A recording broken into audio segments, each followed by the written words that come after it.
I tolerate men. We live in a risky world, you know? Yeah. So I can say, and we explore. Men should always spend on a woman.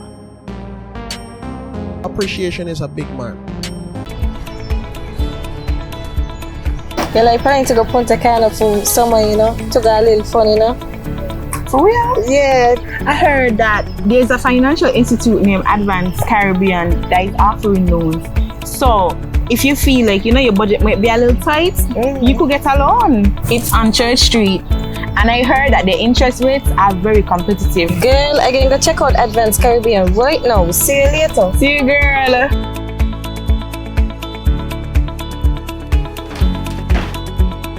Hi, good afternoon. Welcome to Advanced Caribbean. How can I help you? My friend recommended me here for a summer loan.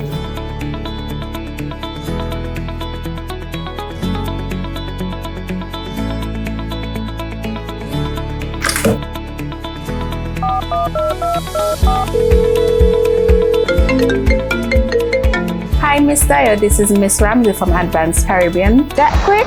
I have to tell Jalifa bye. I gonna call her right now. Visit our offices today at Church Street, St. Kitts or Henville Building in Charlestown, Nevis. Advanced Caribbean for an advancing Caribbean. Welcome back, or welcome to another episode of the Perspectives podcast. We're here in Trinidad, and this is an episode of the podcast that coming to Trinidad, I always wanted it to happen. I've seen this lady on various social media platforms on a freestyle, and I said to myself, before leaving Trinidad, I want to meet her. I had the privilege of meeting her and 2 nights ago, or a night ago, and we made a connection. Bravo, make it happen. And we're here with Jalifa. Rastafari, give thanks. It's a pleasure. Pleasure is mine, man. Jalifa, how are you? I'm blessed after Jah, Yeah. So who are you, Jalifa? Well, Jalifa is the fire princess. I come from a cultural background within the Rastafarian faith. I was born here in Trinidad, Port of Spain. My neighborhood is Gonzales Chocolate Alley. So I was brought up within a cultural background within the Rastafarian faith, Baba Shanti, meaning first gods and goddess of creation.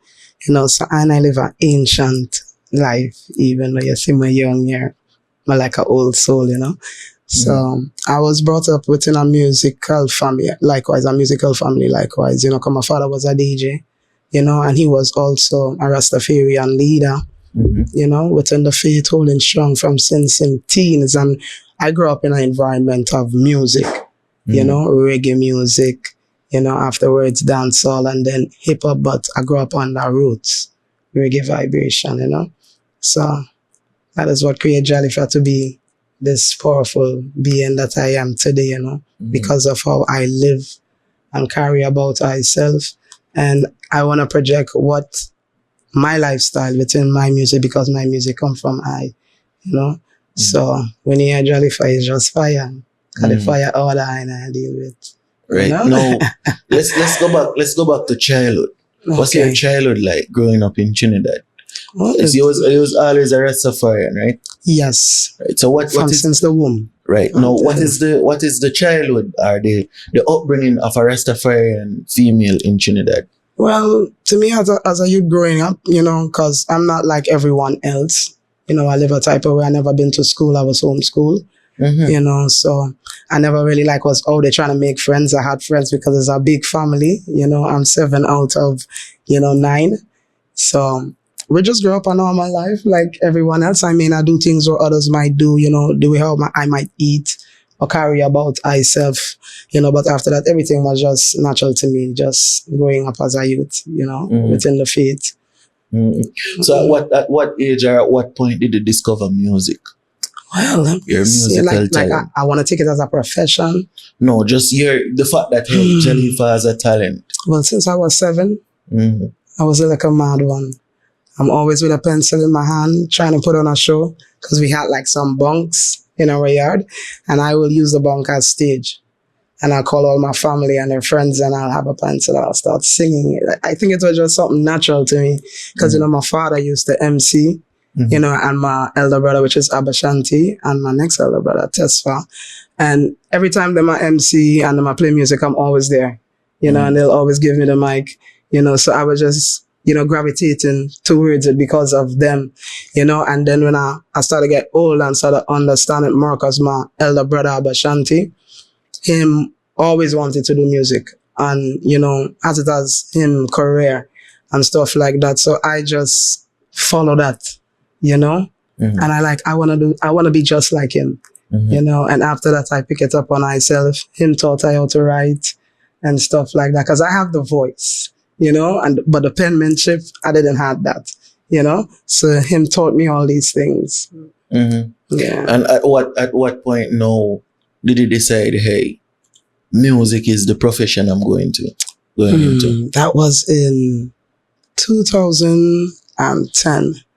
A friend of ours had a concert with Sizzla Kalonji in South. And I had the privilege of going and performing with my same brother, Abashanti. I was his background vocalist. And he pulled me out and like, sing that tune there. Cause he pen a tune for me. And I was like, I'm just background in it. I'm not going to do anything of the, but he called me. And when I did it, I was like, the feeling and the vibes and the energy that I felt, it felt so good. And I was like, I need to feel like this again, you know? So I just continue and just keep growing a passion for it and a love for it, because it's not just music, it's a powerful thing too, you know? So you have to learn it and build the craft. No, at what point did you get to release your first professional song? That was in 2014. 2012. Thank you, Hadia. That was 2012. That's what I did with it was bongo rhythm, on the bongo rhythm, When I Chant, you know, by House of Music, Chalice. Yeah, big up yourself full time. That was actually my first recording I did. And the feedback was powerful. I actually had Queen Omega too did the background vocals in that said song. And I got a lot of feedbacks from it. It went out there and it did, it works, you know. So after that, where did things lead for you? Well, it leads to a lot of things, because I never stopped working. I never stopped putting in the work, because there's a lot of trials come with it too, and a lot of fight down, you know, there's times. What are some of those trials and fights you get in the business? Well, sometimes as an artist, you know, as an independent artist, so because you're doing everything for yourself, you're your own publisher, your own everything, you know, before you even reach on that professional level to have all these things, all the knowledge to have all of these things, you know, and you may not have ones there to guide you within that right guidance. So you might do things in an unprofessional way, and then you might get lashed back from it, you know, but you will learn from all of these mistakes, and likewise not getting your music to like hit the air like how other songs might hit the air, and you might feel discouraged, you know, because you'll see a lot of shows and you know, you're not really getting that push. But I never let that, you know, derail I or discourage. I just keep putting in the work and believing in myself and just continue to do music, because I love to do music. So even if I don't make it the big, I'll still continue doing music because I love it. You know? No. There is a big rise. Well, there was a rise within the reggae space with the new school of reggae artists like the Chronics, the Protege, even Coffee of more recent times. A criticism that they would have gotten is that, hey, some of them were not real Rastas, but they have capitalized off the Rasta image to get their career to the point where they wanted it.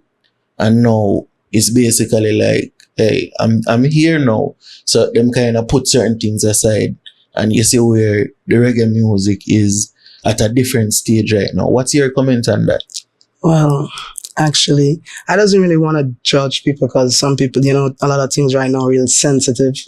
People, when you have to talk on certain facts, you know, you might get lashed back and things, but the truth have to be heard, you know. And reggae music in general is a fundamental message carrying music.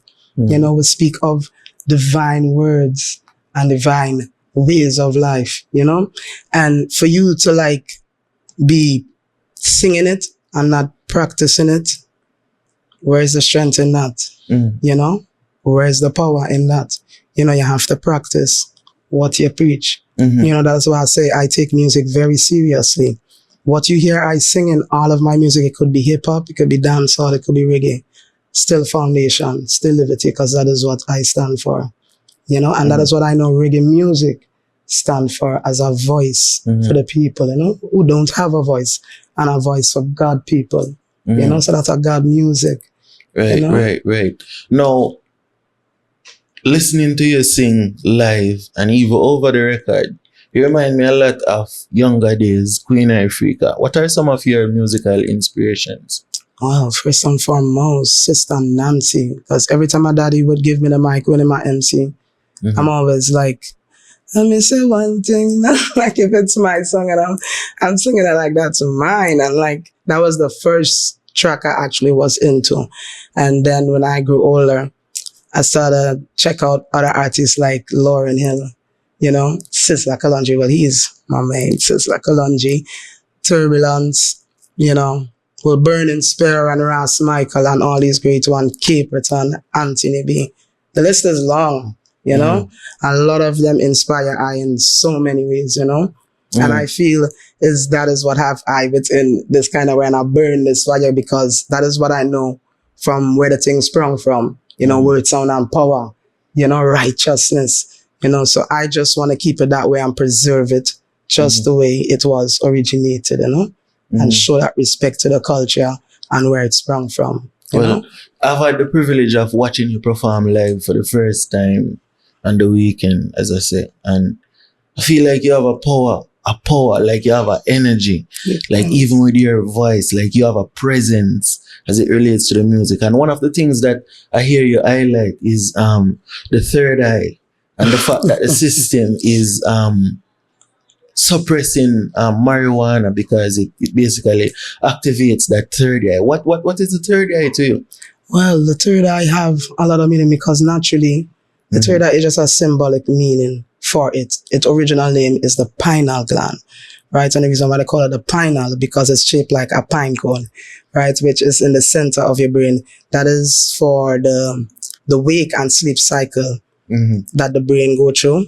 And the pineal gland produce melatonin so you can sleep and get back up on the right timing. But to me, this is the whole thing. Marijuana. Marijuana, you know, it has something in it that can heal. It is a healing plant, you know, and it is good for a lot of things for the mind itself, you know, a lot of illnesses for the mind. And we have other things like low frequency, things that people consume on a daily. I doesn't want to fight on people, you know, their lifestyle and how they want to live. But we're speaking on reality here. If you consume certain things, you know, over time, it can damage the body, right? And when you consume dead things and things that can damage the body, your body will not be functioning in that right way it's supposed to be. And that is your mind. And so I say marijuana, you know, can heal your pineal gland and open up your mind. You know, it can heal many other things. It have a lot of other purposes, you know. But why I wear the third eye glasses is because the third eye glasses spiritually, you know, it means a higher consciousness, a higher state of mind and awareness of oneself. And that is what I, Jalifa, rally upon.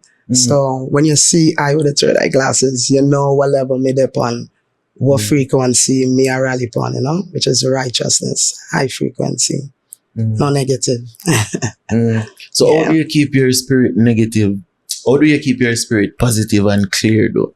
Well, just doing positive things, doing good things that is upright within the sight of the Creator.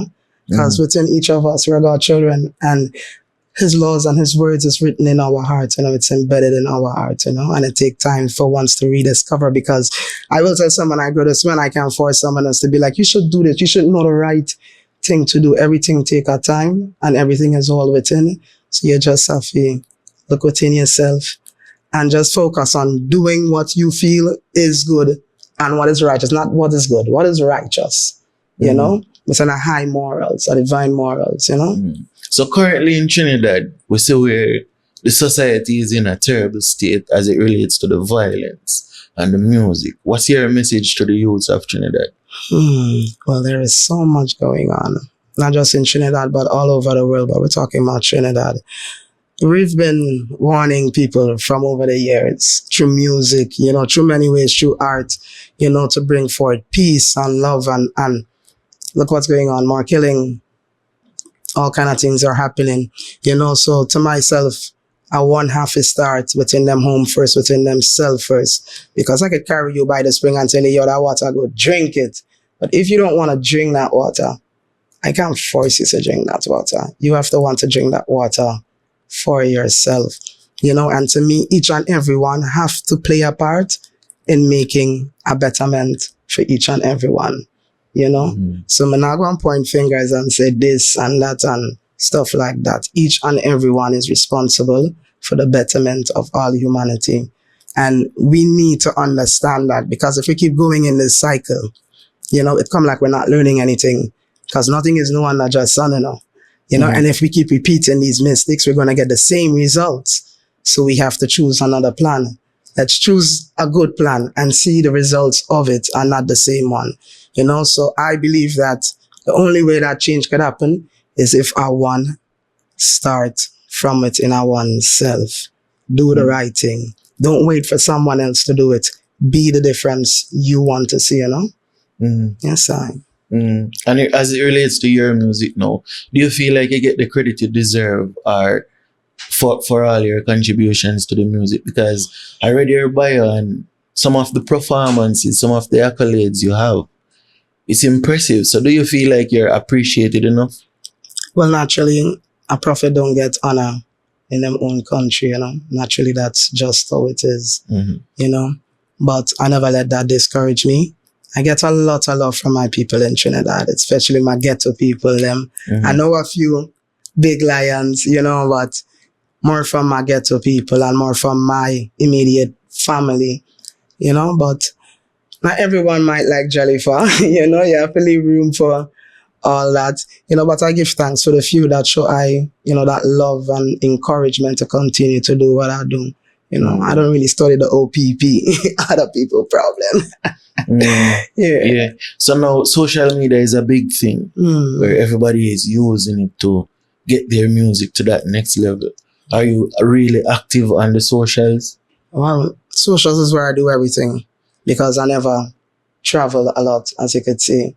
Like everyone, I travel and I sit down home from the jump. Before it even had social, but now it have social, and to say the honest truth, social really helped me in so many ways. That make me to be, known throughout the world, because I get a lot of love from outside. I get big love from outside, and that is thanks to social medias and these platforms, because I use it to the best of my ability, to push myself and believe in myself, and not wait until someone else come, to believe in me. So, so I continue just using all these platforms in the right way to get my music out there and to spread that message, So as it relates to your performances now, what's the preparation process like, getting ready for those performances? Wow. Well, when you want to start from, when we start tracking the list them, or before I go on stage? Well, choosing the songs, like that whole process then. Okay, well, from step one. All right. Well, I have to big up my coach, my vocal coach, Aliyah. She's the one that set up all my tracks, because we like to have like a climax. Like in the start off nice, and we just keep the energy going up. So we choose a track to just have the people and them in a hole, And then when we reach there, we have to make sure everything's set up. And before I touch the stage, I have to hail Jah for blessing I for this moment and to guide me throughout this whole performance. And and then when I kick the stage, it's just like, I don't even know. Sometimes I see myself on the camera like, what am I doing? It's like, it's not even me again, when I touch the stage, because it's just vibes and you just tune into that. It doesn't be much, because my sound system, baby, I know started singing fun tracks is my sound system with the pun, so it's an easy thing. Yeah. So when it comes on to the bigger live performances, have you performed, or are you comfortable performing with the backing of a live band? Oh yes, big up Cornerstone. That's my number one band. Big up all the other bands that I work, because I work with a lot of bands already. I work with a band in also when we went Jamaica. I work with a band we went Barbados. Yeah, we work with a band, and Tobago, Trinidad too. Yeah. No, About a lot. no. It's a nice experience though. Right. Because it's different, you know. It's different when you hear the live music versus the tracks. Like, people connect with the music more, you know. And a lot of artists don't have the ability to really perform with a live band, you know. So when we say, like, especially reggae music is different than a live band. When you hear reggae band strike up and all them instruments come alive, it's like the place just come alive, you know. So as it relates to your music now, collaborations, internationally, locally, regionally, what's that collaboration you'd like to do that you haven't done before? There's so much people I love to collaborate with. I tell you, that list is long, you know, but I would love to do a song with Chronics. I always wanted to do a song with Chronics as a young rebel within the music and standing for truths and rights as a youth. You know, I admire that about him. I admire Empress Sativa, likewise, Kabaka Pyramid. But I get to the one with Queenie, and so that's done check already, you know. But there's a lot more. Sizzla Kalonji, so much more Imoro, you know, so much more, so much. And as it relates to traveling now, touring, I stood up and I listened to you performing, and I feel like with the right things in place, you could be a touring artist, like real touring artist in Europe, because your music, your sound, like it doesn't lack anything, you know. So have you ever thought about like trying to put together a tour, like a European tour or something like that? Well, currently that's what me and my team is working on. Yeah, we're trying to link up with people out there, because I know a lot of promoters from around there, but sometimes a promoter doesn't want to pull an artist out there, and when them pull them out there after, show other promoters who are fishing too and trying to catch you quick before you fly, so they don't have to play for flight and them type of thing. Yeah. You know, so sometimes you have a little problem in them areas there, but we're currently working on that, you know, because I really want to get a connect with the people that support I out there, you know. Yeah. I feel like, hey, put you on any stage, you would have an impact. You know, appreciate because your sound, like even that voice, like where you get that voice from? Like where you attribute that source? This is the source of that voice you have. Wow, oh my God! It's like we in our house we create our own dialect, our way how we talk. We like to use I certain times. I mean, I've got so and I hear like a pattern and this and that. Cause like we never grow up around a lot of people, you know, was speaking certain English, but we still know English, but we like to speak in slangs and stuff like that. But naturally, the fire just come naturally, you know. I never thought about, my wife is sing in this rough tone, because I get a lot of feedbacks from people that like, but why is she trying to sound like a man and all this type of thing? And I like, okay, now I'm not trying to sound like a man. And I come out from a man before me enter a woman, so me have some form of masculinity in me. So I don't know, when people see that, they're like, kind of get intimidated and they backfire all type of thing. But this is naturally my speaking voice. I have a heavy speaking voice. Whereas yet when I wake up, it's like, yo, you want to know, right? So when I sing with that now, that is what you're going to get, this raspy, edgy kind of voice. Because me not singy. I like to MC, you know, I'm on fire. Yeah. So, I mean, you emit that kind of powerful energy there. Yeah. Is there that feminine side of you? Of course, feminine side. Obviously, people you not see me feminine always. Yeah, man. Because a lot of people watch again. Because I tend to hear a lot of things, seeing that I'm more out there more now. You know, a lot of people have this, you know, criticize this and criticize that, but that's just their opinion and their, you know, idea of me. I know who I am and I know what I'm representing, you know, and that whole strong feminine energy. Right. That is Jalifa. Because I feel like somebody would look at you and listen to you perform and feel like they would basically question your sexuality. So you're a heterosexual female. Yeah, I'm edgy. Have to keep that men and I balance within the fire. I mean, I come for be no man. I come for act like no man. This is just femininity in its strong form. And this is who I am naturally, not just on stage, because when I'm home, I'm like, I'm doing everything. Mm-hmm. You know, I'm not waiting for no one to do this to me. I'll lift up this, I'll do this for myself. You know, that's how I is. Yeah. You So know? do you have a partner? Like a man in your life? No, not yet. My focus is on my career. And whenever Jah wanna bless I, he'll bless I, you know, with the right king. Yeah. So you're hoping to have like a relationship where kids might be in the future for you? Of course, I want a lot of babies. Yeah, like really, how much? You really want to come? She watching me, she laughing. Yeah, give me 15. Shh, that's enough. I love babies. 15? Yeah. Woman still have 15 pitney? Yeah, I know. I know a few. My mother, so. How much children your mother have? 9. It's 9 of us.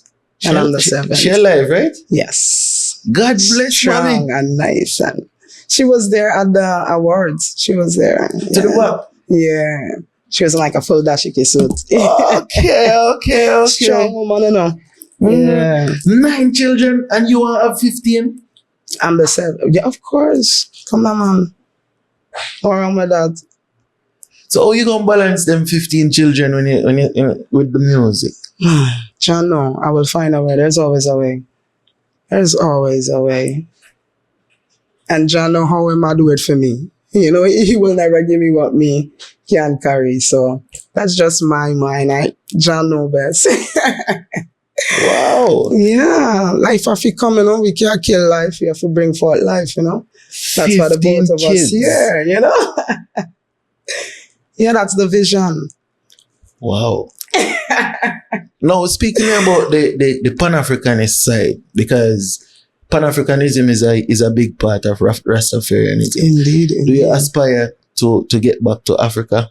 Most definitely. Africa is the root. Africa is where the art lies. That's the cradle of civilization. We're all from Africa. And we was taken from Africa. And our greatness was cut short, which is our history during slavery, you know, because we're a powerful people. You know, we're a divine people. We're closer to Zion. You know, so Africa is a must. We have to go Africa at the end of the day. You know? Yeah, so are you looking to fully repatriate or is just a visit would be enough for you?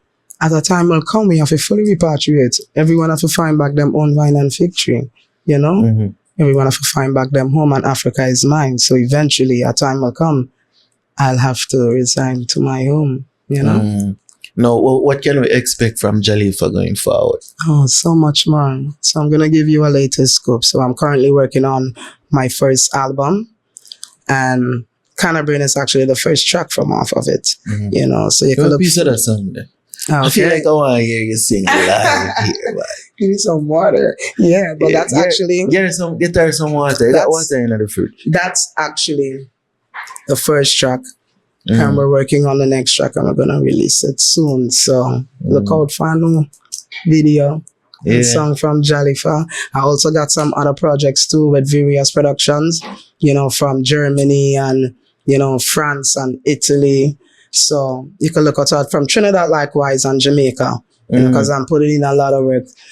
I might not put everything up there, but I'm putting in a lot of things in the back, you know. So, yeah, man. Boy, I hope to see one day upon one of them big festival in Europe. I feel like, I'm going to tell you, without the shadow of a doubt, Bravo can tell you what I'm telling him Saturday night. I feel like with the right things in place, I see you rocking one of them big shows. I appreciate love. Any one of them big shows. I'm like you have the talent for it, you know? Appreciate love. And I can feel the energy. So before we go, just tell me what them can find you on the socials. I know how you sing something for the perspectives. Yeah, man. Let me just sip some water quick. And so we're keeping it real on Perspective Media. You don't know, say it's the podcast. I, Jalifa, here representing straight. Now put the fire. Cannabis is in my brain. Good herbs, I bring the vibes. Look at the color of me eyes now. 25 chalice a day. Rastana in a cold pipe. Cannabis me a light. Cannabis is in my brain. Good herbs, I bring the vibes. Look at the color of me eyes now. 25 chalice a day. Rastana in a cold pipe. No matter how them a fight them out, the one of me still a lighting. Me buckle, lungs full of smoke and nothing slightly. Come on, good earth was created by God Almighty and given us the only sacrament. Me say politely, me big flow, roll up like a cone, it look like a pine tree. So anywhere this man, we wanna smoke that you can find me. Big up the farmers, them who plant tree, who wake up early in the morning, pruning tall trees. Come on, cannabis is in my brain. Good eggs, I bring the vibes, look at the color of me eyes now. 25 chalice a day, just on in a cold pipe. Cannabis me a light. I mean, but it's the Fire Princess Jalifa representing for Prospective Media Podcast. I Jalifa said that, kaboom! No further question. Jalifa, the Perspectives Podcast. Out. Rastafarian. You're like planning to go Punta Cana for summer, you know, to go a little fun, you know. For real? Yeah. I heard that there's a financial institute named Advanced Caribbean that is offering loans. So if you feel like, you know, your budget might be a little tight, you could get a loan. It's on Church Street. And I heard that the interest rates are very competitive. Girl, I can go check out Advanced Caribbean right now. See you later. See you, girl.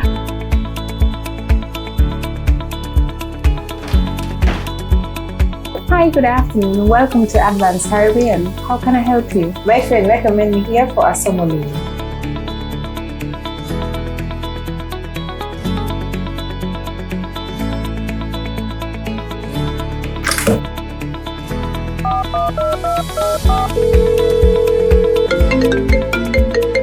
Hi, Miss Dyer. This is Miss Ramsey from Advanced Caribbean. That quick? I have to tell Jamaica boy. I gonna call her right now. Visit our offices today at Church Street, St. Kitts or Henville Building in Charlestown, Nevis. Advanced Caribbean for an advancing Caribbean.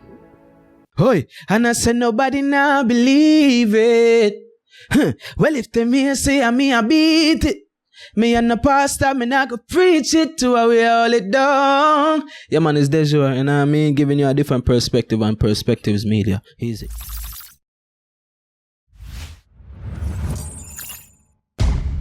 Perspectives Media.